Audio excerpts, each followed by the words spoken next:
You're having a tough time moving a solo along.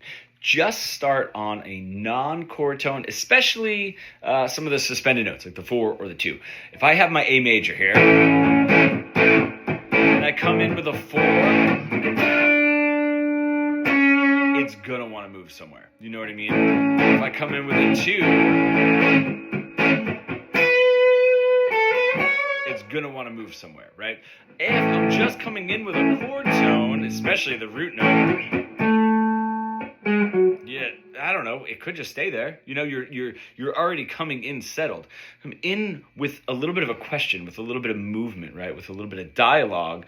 For me personally, it's that 4 that does it. That 4 really wants to move. Now, if that's not very exciting, you can sort of frame it. What I mean by frame it is 4, or whatever the tone is going to be, right? That's going to be the aim, but you don't have to just play that. So if I have that 4 in my mind, right, I have a little bit of a lead in before I get to that 4, right? But that's going to be the main focal point of that phrase. So try that. It works. You know, you can do the 6. Anything that's not a chord tone is going to want to move. Right? Is going to want to move to a chord tone, right? And just to really be cognizant of, you know, sort of chord tone, how much pull that chord tone has. Like, you know, in my ear, the 4 really does. The 2 does as well, and the 6 is probably has the least amount of pull to my ear, but that can be different for you.